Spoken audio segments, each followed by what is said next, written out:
taking you around one of my favorite parks of all time. I grew up here and I came here a lot as a child, as a teenager, as an adult, and I've brought my children here lots and lots of times as well. And I'm going to do something that I've actually done with my kids already. I've never done like the full tour with them like in one sitting because they are young, but I have done like many. Ooh, woodpecker. It's got a red head. Very pretty. I love woodpeckers.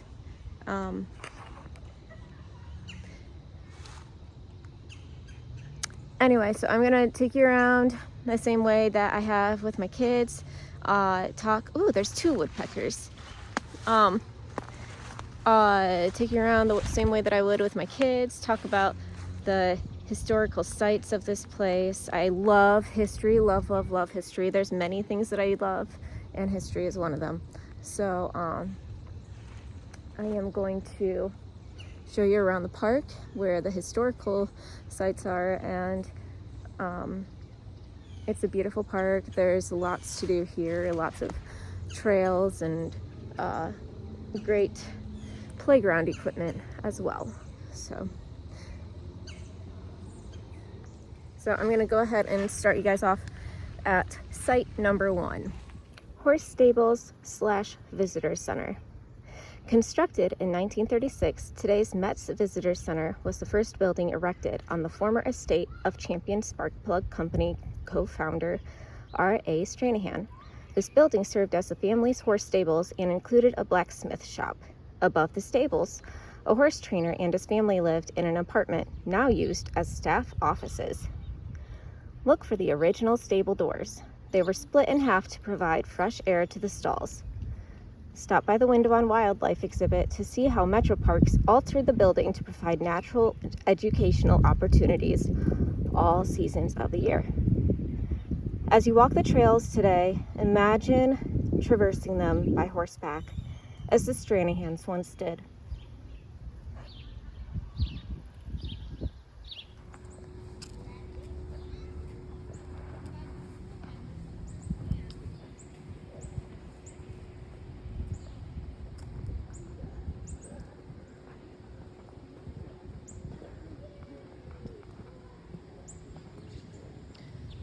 There's bathrooms over there in that back corner. Over here is the Window on Wildlife.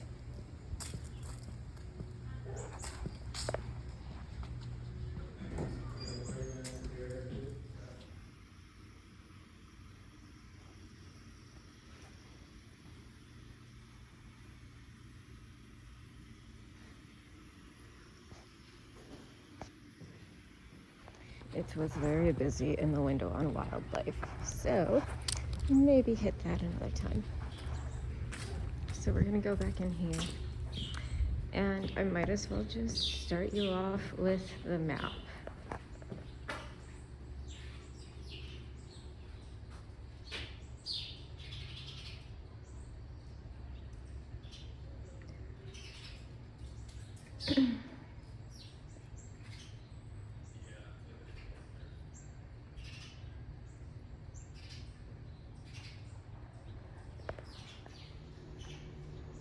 So we're at the map, and we are at number 1, which you cannot see on the map, but it is the Stables and Visitor Center. And then I'll show you all the rest of the numbers. Over here on this side, you get the story and the history of everything that happened here. And back here, you get a nice little hangout spot. And I think that this is super cute that they added this little chest. And I love chests. However, somebody did not return any of the pieces. Still a great idea. I would love to see more people playing chess out here.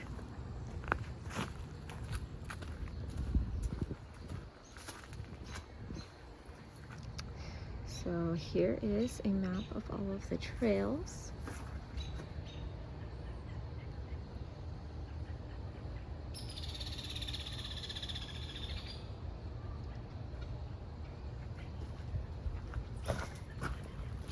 Here's a brush for running shoes.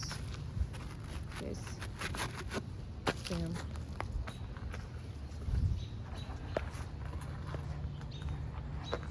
So here we are in location 2.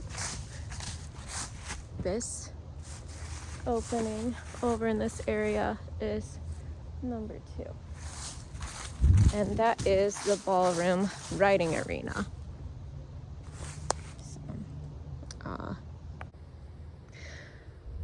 The ballroom riding arena. This clearing once held a ballroom and indoor horse riding arena. The Stranahans used the site to host parties for their business clients and elite social circle. The building included an orchestra stand, large fireplaces, and built-in tables. The ballroom overlooked a riding arena where horse shows dazzled the family's guests. In 1974, Metroparks used funds from a successful grassroots campaign led by Dr. Bill Mewborn and Mr. John Lusk to purchase a portion of the original Stranleigh property and renamed it Wildwood Preserve. When Metroparks acquired the property, the ballroom and riding arena were in such disrepair that they could not be saved. After they burned to the ground, only a few stone blocks remained to mark their location. Can you spot any of the original stone foundation blocks or evergreen trees? So that's what it used to look like. So my kids and I, we were out here the other day and we walked. It was actually kind of really hard to find anything because there's a lot of shrub grown up over this way now. So you could potentially walk through it. Potentially. So here's another view of what the open area looked like. And you can imagine a ballroom, giant house looking thing being in this area, and an arena for horses. Pretty cool. Honestly, I love going to historical sites and just feeling history surrounding me, because time is just an illusion and everything is always happening all at once. So if you feel and are sensitive enough, you can feel it happening around you just as it was.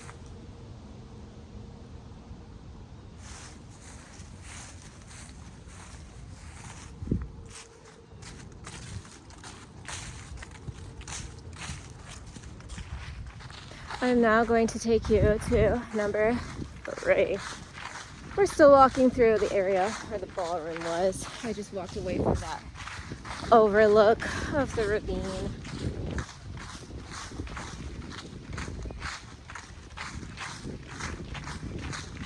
So number 1 we hit was the stables.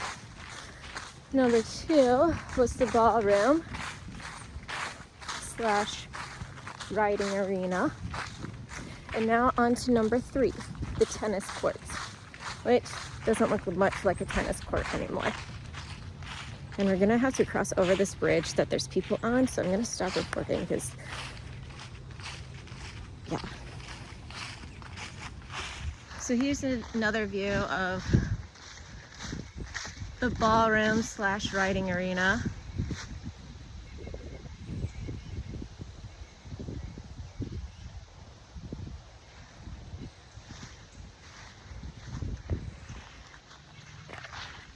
And I'm gonna be crossing this bridge here in a second. Clay tennis court / staff parking lot. Hidden under this parking lot rests a clay tennis court used by the Stranahan family and their guests from the late 1930s through the 1960s. Following a match, workers at the estate smoothed the court's surface and retaped the court lines, preparing it for the next game. The family loved sporting activities and promoted healthy lifestyles and exercise throughout their lives. Frank Stranahan, who grew up at this estate, ran over 100 marathons and was an accomplished professional golfer and bodybuilder. Can you find any of the bricks that originally lined the outside of the court? Tennis was among the Stranahan's family's many athletic interests. R.A. Stranahan is shown here, top row, third from the left, with the tennis club at Harvard University, where he finished a 4-year degree in just 2.5 years.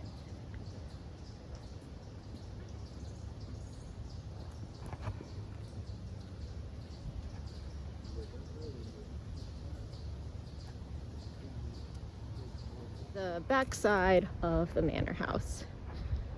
However, that is going to be our number 5, so I'm going to take you down to number 4, which is directly behind the manor house. You're going to go down these stairs, and it'll be over there. There's a lot of people down there right now, so I'm not going to be talking very much, but I do love this section. For anybody who is handicapped and needs wheelchair assistance, I will show you a different way to get here.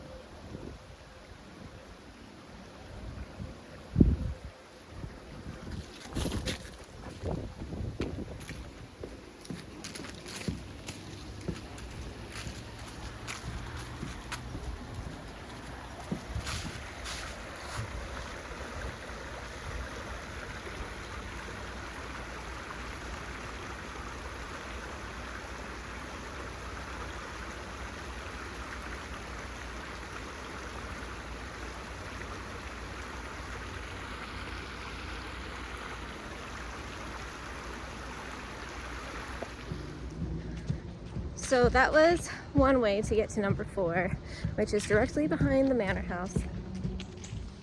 So here is the boardwalk that is also going to take you to the river diversion, but it starts out as a blacktop.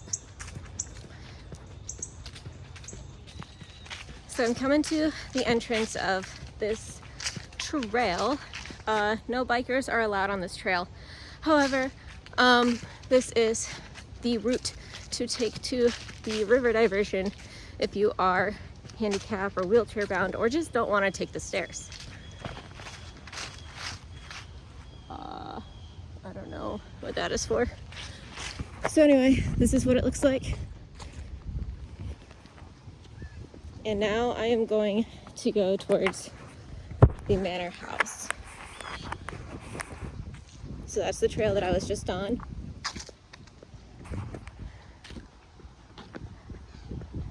And this is the front of the manor house.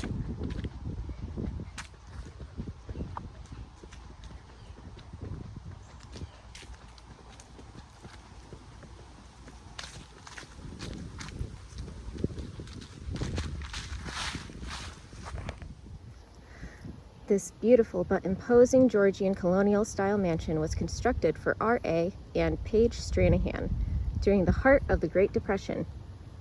About 100 local craftsmen, architects, and laborers erected the 32,000 square foot home in a 2-year span from 1936 to 1938. The home includes 35 primary rooms, 17 bathrooms, and 16 fireplaces. It is built of steel and reinforced concrete. The Stranahan home was the centerpiece of an estate known as Stranleigh. The title combines the family's last name, an Old English suffix meaning meadow or clearing in a forest. Stranleigh boasted a large farm with cattle, sheep, and corn, and bean fields, as well as extensive orchards and staff housing. The manor house stood as a sanctuary for the Stranahans' large family for more than 3 decades. Today, the park covers 500 of the original 750-acre estate. Oh my God, you guys have no idea how terrifying that was when people started walking by me while I was reading that. I did it though. Okay. Here's a cute little gazebo over here.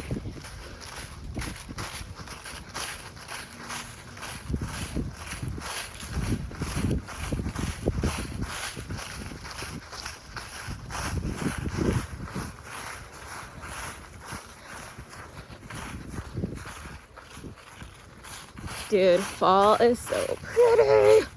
And the smell, and I'm sure you guys can hear the crunching of the leaves beneath my feet. You guys get to see it and you guys get to kind of hear it, but oh my goodness, to smell it and to feel the wind. Oh. So now we are at Station 6, putting green. The original Stranahan estate included a 9-hole putting green in the front yard. R.A. Stranahan and his son Frank honed their golf skills by dropping balls in the grassy oval inside the driveway and chipping them onto the putting green. The lady of the house, Paige Stranahan, and Frank's wife, Anne, were also well-respected local golfers. While the Stranahan family boasted many accomplished golfers, Frank Stranahan was by far the best. Tutored by golf legend Byron Nelson, Frank placed second in the Masters tournament and the British Open as an amateur in the 1940s. His finish in the Masters remains the best ever for an amateur in that prestigious tournament.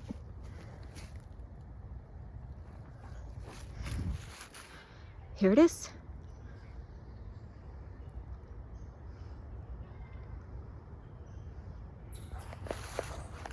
Now, as we go back here, I'm going to take you to the pool. The pool is still there. However, you cannot see it because it is in ground and filled in.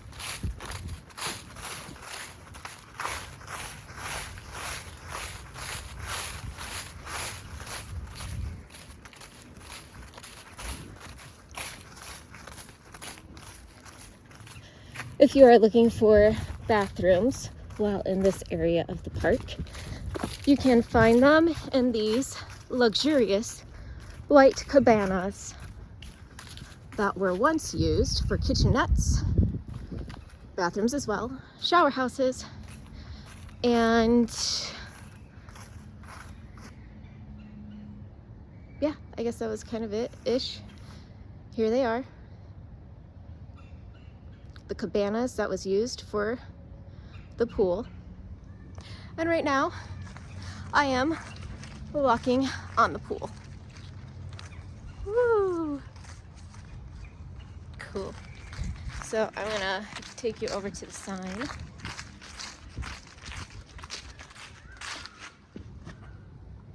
That's the pool. And here's the sign. Swimming pool. Buried under this lawn is a 25 by 75 foot in-ground swimming pool. Installed in 1938, the pool featured both high and low diving boards. In the summer months, R.A. and Paige Stranahan hired a swimming instructor to come to see the estate to give lessons to their grandchildren, nieces, and nephews. The white cabana buildings are original to the property and once housed changing rooms, showers, bathrooms, and a small kitchenette to service guests using the pool.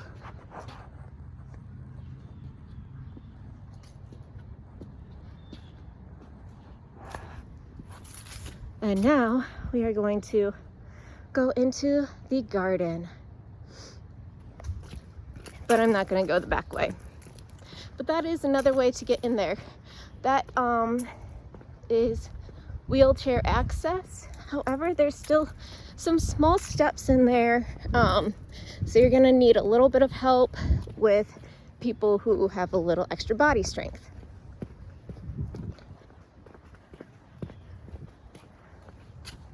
Formal gardens. The restoration of the formal gardens began in 2008 with a generous donation from the Carson family. The formal gardens were designed by famed landscape architect Ellen Biddle Shipman, who also designed gardens for the Rockefellers, Fords, and other wealthy entrepreneurs. At one point, over 600 of her gardens dotted the American landscape. Today, only a handful remain in their original condition. This is one of the only shipment gardens open to the public, free of charge. Historically, this garden was lit at night with multicolored landscaping lights. Look for the lights that once shone down on the garden from above.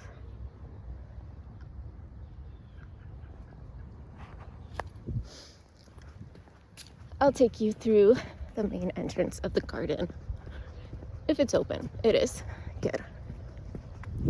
Ooh, another view. I mean, can you imagine being up in there and living there and looking down at all of this land in front of you and being like, this is where I live? Yeah. Very pretty.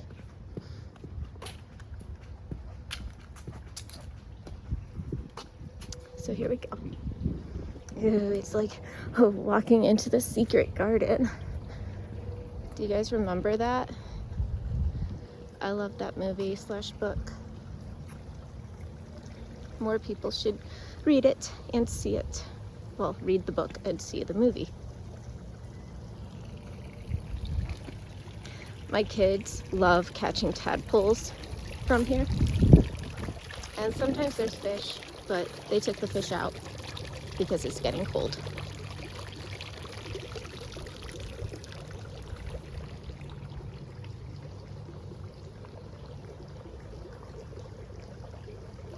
So that's the door that we just came in through.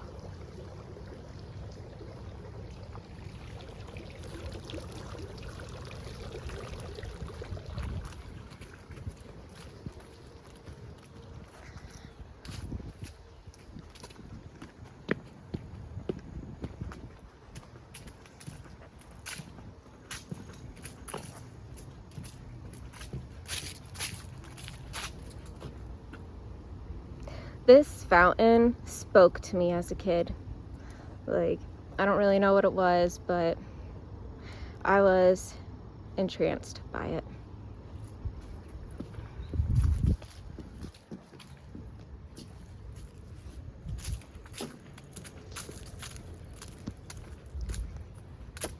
Oh yeah.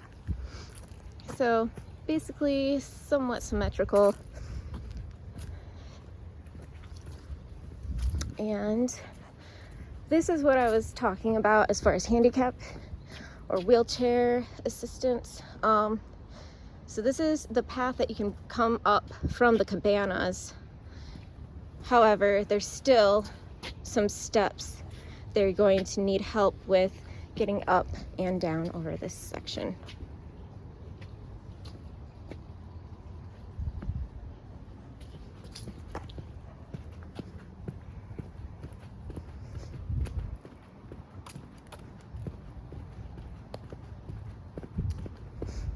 And now we are going to go to our last one, number 9. Back at the pool.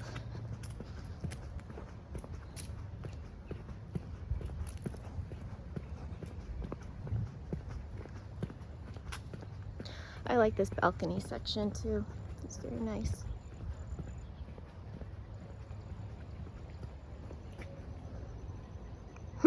Boo. Happy Halloween.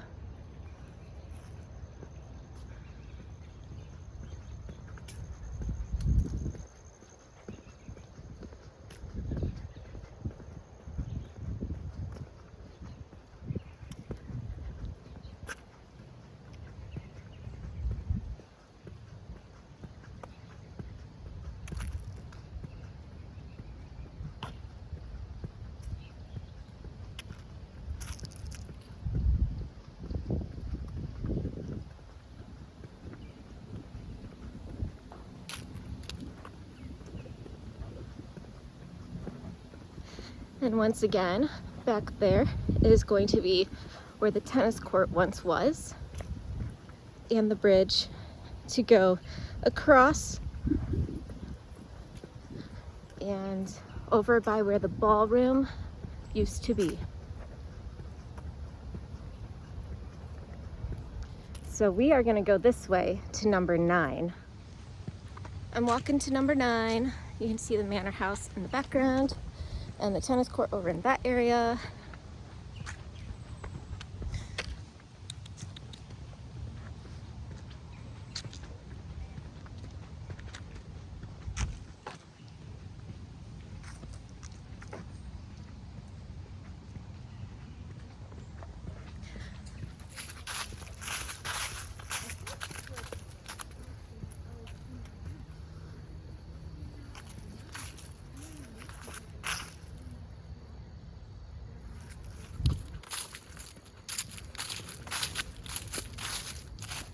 limousine garage slash Metropark's hall.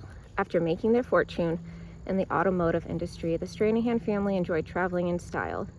This building housed their limousines and provided a work area to maintain other vehicles. In 1912, 26-year-old R.A. Stranahan secured a contract to become Ford Motor Company's sole supplier of spark plugs. The lucrative contract lasted nearly 50 years and brought great wealth to the Champion Spark Plug Company, the Stranahan family, and Northwest Ohio. This building originally featured 2 additional garage doors. Can you tell where they were located? Notice the garage's 4 arches, cupola on the roof, and coloring. You will see these features repeated in the other buildings on the estate. This wide walkway that links parking lot 1 to lot 4 once served as the family's private driveway and connected directly to Central Avenue. A second driveway was used by visitors.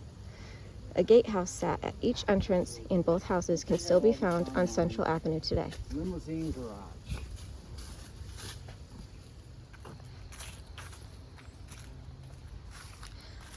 That's where one garage door used to be, and the other garage door.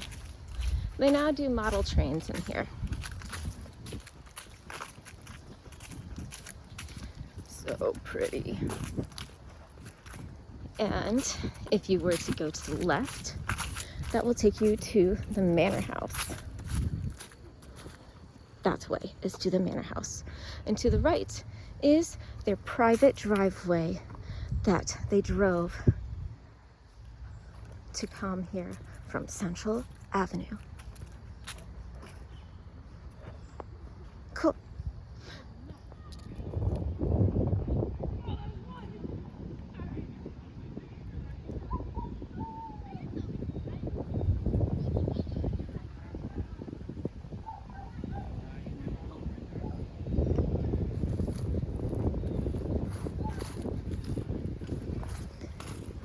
They just recently updated this playground a few years ago, and I love it. Spacious grounds for play and more walking trails back there. And you can ride bikes further back that way. Some trails you are not allowed to ride your bike here, so please be considerate of that.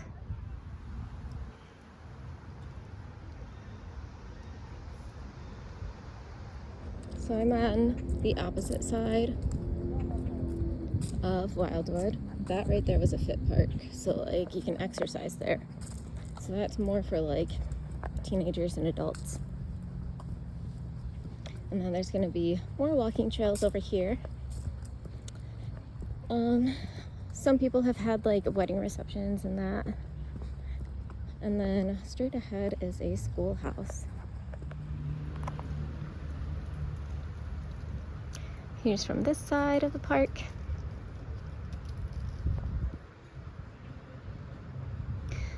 It looks like this thing is called the Ward Pavilion. And then that over there is a farmhouse. And over here are more walking trails. But I am going to take you over to the schoolhouse. Look how cute it is. This actually used to be located further up on Corey Road. So this side of the park, we are on the corner of Central Avenue and Corey Road. So directly on the same road, just further down the road or up, is where this schoolhouse was originally located.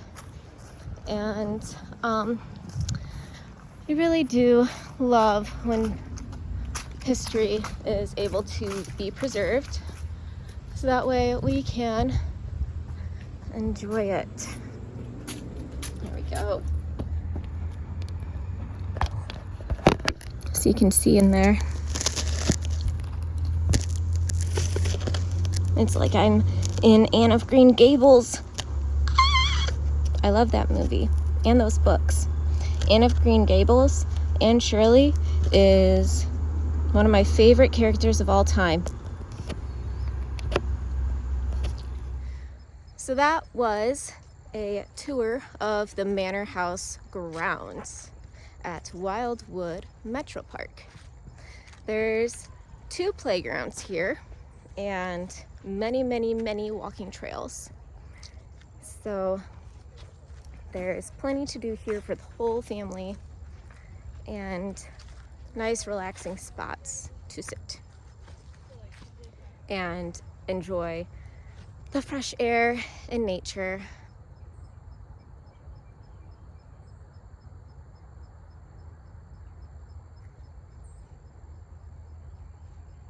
I love birds. Birds are like one of my all-time favorite animals. So I love listening to them. All right, guys, I'll talk to you later. Much love.